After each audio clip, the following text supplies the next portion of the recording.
12회 13번 문제죠. 자, 밑줄 그은 기역, 니은, 미음까지 관련된 동의, 이 동의가 사람이에요. 문제를 보니까 동의의 활동으로 옳지 않은 것은, 자, 이렇게 제시문을 보여주고 제시문에 각각의 사실들을 지금 나열해 놓고 있죠. 그죠? 그래서 개간사업이라든지 또는 민전이라든지, 알겠어요? 또는 2년 3작의 윤작법 지금 직접적으로 나오지 않았지만은 심경법 또는 뭐 시비법 이런 것들을 보여줬습니다. 여러분, 이 문제는 고려시대의 농업에 관한 여러 가지 사실들을 아느냐, 알겠어요? 특히 이제 선생님이 강조했는데, 농업 기술 문제가 의외로 시험에 잘 나오는 이유가 뭘까요? 우리나라는 역대로 농업 국가였다. 알겠어요? 국가가 운영하는 재정의 대다수가 농민과 농업에서 나오기 때문에 국가는 역점을 두어서 중농 정책을 추진하지 아니할 수가 없었다. 그것이 삼국시대건 고려시대건 조선시대건, 알겠죠? 그래서 이렇게 농업 기술 문제가 잘 나옵니다. 어느 시험에서나 꼭꼭 한 문제씩 나오는 게 농업 기술 문제죠. 고려시대 농업 기술이에요. 자, 문제를 들어가 보도록 하겠습니다. 지금 여기서 시기를 주어지지 않았는데 선생님이 어떻게 고려시대라고 이렇게 얘기를 할까요? 그렇죠. 여러분들이 항상 문제를 읽으면서 문제 안에 우리가 제시문이 주어지면 그 주어진 제시문 안에서 단서를 뽑아라. 권문세족이라는 이 단서를 통해서 이거 고려 후기의 지배세력이구나 하는 것을 대본에 알 수 있잖아요. 그래 안 그래?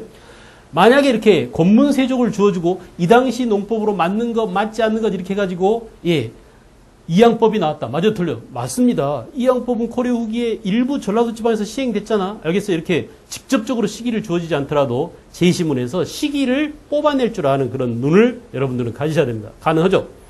자, 어쨌든 고려시대 농법인데요. 지주 토지를 빌려서 농사를 지었다. 권문세족 놈들이 이제 땅을 다 빼앗았죠? 우리가 이것을 국사에서 배우기를 뭐라고 배웠죠? 권문세족의 농장 확대 이렇게 배웠잖아.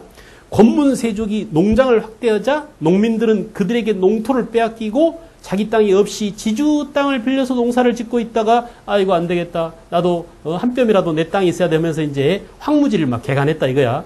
여러분이 황무지 개간은 지금도 대한민국에서도 개간 사업이 여전히 이루어지고 있습니다만은 자, 까마득한 옛날 우리가 농사를 짓기 시작한 이래로부터 지금까지 계속 농경지를 확대하기 위한 인류 노력은 계속됐다고 볼 수 있어요. 그래 안 그래? 그래서 우리나라 역사에서 보더라도 삼국시대에도 또 고려시대에도 조선시대에도 마찬가지로 고려나 특히 조선시대는 개간을 한 자들한테는 세금을 면제해 주기도 하고 개간한 땅을 오랫동안 농사 지으면 개인 소유 사유지로 인정해 주기도 했다. 이런 내용들을 알고 있다면 이런 문제를 푸는데 별로 어려움이 없을 겁니다. 들어가도록 하겠어요. 가족들과 함께 인근의 황무지를 개간하고 부지런히 노력한 끝에 민전을 갖게 됐다. 여러분 민전 개념 알죠? 농민 개인 소유 사유지를 민전이라고 한다. 역시 마찬가지야. 그것이 신라건, 고려건, 조선이건 농민이 갖고 있는 개인의 땅을 민전이라고 한다. 국가는 이 민전을 대상으로 세금을 매겼습니다. 조세를 부과했죠. 그래 안 그래? 자, 국가가 농민이 갖고 있는 민전에게 세금을 부과하는 이 권리를 수조권이라고 하잖아. 조를 징수할 권리 이런 말이에요. 자, 국가가 직접 농민한테 세금을 걷는 경우도 있지만은 때로는 국가를 위해서 일하는 양반이나 또는 고려시대 귀족들한테 야, 이게 네 월급이야. 네가 네 월급을 직접 농민한테 걷어가져라고 조를 징수할 뭘 줬다? 수조권을 지급했다 이거야. 알겠어요? 이게 바로 고려시대 뭐죠? 고려시대 전식과고 조선시대 과전법이었죠. 오케이? 그래서 이제 민전은 이렇게 농민 개인 소유 땅을 널리 민전이라고 한다. 알겠죠? 동의는 소를 이용하여 그렇습니다. 깊이가리 심경법은 소를 이용한 저 멀리 삼국시대 신라 때부터 우경이 실시됐었죠. 지중왕 때. 그래 안 그래? 그러다가 이제 깊이가리 심경법을 하게 되고 호미로 김을 메었으며 호미로 김을 메었다. 그리고 퇴비를 만들어 논밭에 뿌렸다. 이걸 뭐라고 하느냐. 이것을 뿌릴 시자 비료 비자에서 뭐라고요? 말로 한번 해보세요. 뭐라고? 시비법. 깊이가리를 뭐라고 했다고? 심경법. 이렇게 심경법. 개념을 알아두십시오. 그 다음에 이제 고려시대 농업기술 가운데 대표적인 농법이 또 하나 뭐가 있다고 그랬죠? 2년 3작에 이거 돌려짓기죠. 2년 동안에 3가지 작물을 돌아가면서 농사짓다는 얘기 아니야. 그러니까 윤자가 돌윤자입니다. 알겠어요? 윤작법. 알겠죠? 윤작법. 이렇게 윤작법, 시비법, 신경법 이런 것들은 고려시대 아주 대표적인 농업기술이랍니다. 알겠죠?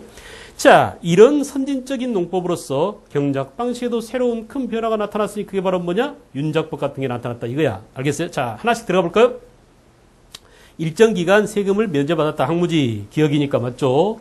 항무지 개간 사업을 할 경우는 세금을 면제받다 맞습니다. 자, 니은 민전은 생산량의 10분의 1을 조세로 납부하였다. 그래요. 조세를 10분의 1로 대개 납부했죠. 지력을 빨리 회복시켜서 디귿 깊이갈이를 하게 되면 지력을 빨리 회복시켜서 수확량 증대에 기여합니다. 땅을 깊이 파서 뒤집으니까 쟁기질했다는 얘기입니다. 쉽게 말하면 사람이 손으로 팔 때하고 그죠? 소가 땅을 파서 뒤엎을 때하고 땅심 깊이가 달라지겠죠. 그래서 새로운 땅이 겉으로 드러나와서 이제 농사에 필요한 거름진 땅이 자꾸 뒤집어짐으로써 이렇게 지력을 회복함으로써 농사 짓는데 유리해졌다. 이런 말입니다. 그 다음에 리을 볼까요? 리을. 이러한 농업기술은 자, 농사직설을 통해서 익혔다. 아니군요. 이거 삼척동자도 압니다. 농사직설은 언제? 조선 세종 때 누가 지은 농사라고 했더라? 정초라는 사람이 지은 농사직설이다. 여러분, 사람 이름은 모르더라도 농사직설이 세종 때 나왔다는 사실은 꼭 기억하십시오.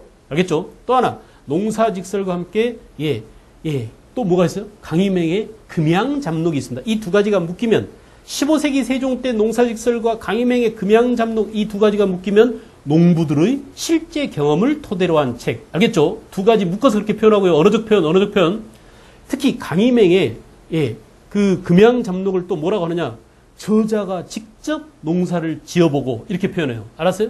강희맹이가 지금의 그 시흥지방, 경기도 시흥이죠. 시흥에 가서 직접 농사를 지어보고 지은 책이 금양잡록, 지금 그 경기도 시흥을 그 당시 금양이라고 했다고 합니다. 그래서 이렇게 구분을 잘 할 것. 알겠죠? 정초라는 사람이 지은 농사직설은 농부들한테 물어보고 다녔어요. 그 농사 어떻게 해야 돼? 땅심은 어느 정도 파야 그 농사가 잘 되지? 또 이렇게 우경을 할 때는 뭐가 중요하지? 비료를 줄 때는 어떤 걸 비료를 쓰는 게 좋지? 이렇게 농부들한테 일일이 물어봤어요. 이게 정초가 책을 쓰는 방식이었고 강희맹은 지가 직접 농사를 지어봤단 말이에요. 특히 강희맹이 양반입니다. 양반인 강희맹이가, 선비인 강희맹이가 직접 농사를 지어봤다라는 거야. 그러니까 이 두 가지 책의 공통점은 뭐라고? 농부들은 실제 경험을 토대로 한 몇 세기에? 15세기 세종 때 농서입니다. 그죠?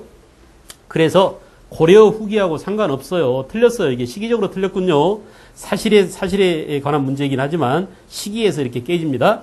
2년 3작의 윤작을 단행했다. 맞죠? 답은 4번이고요. 13번에 정답은 4번이고 난이도는 없는 겁니다. 알았어요? 그다지 어렵지 않은 난이도의 하점되는 그런 문제라고 볼 수 있습니다. 왜냐하면 농사직설이 고려시대가 아니라 조선시대라는 것은 초등학교 학생들도 되게 많이 압니다. 한국사 공부하는 사람들은 다 알죠? 그런 관점에서 상중하를 매기고 있습니다.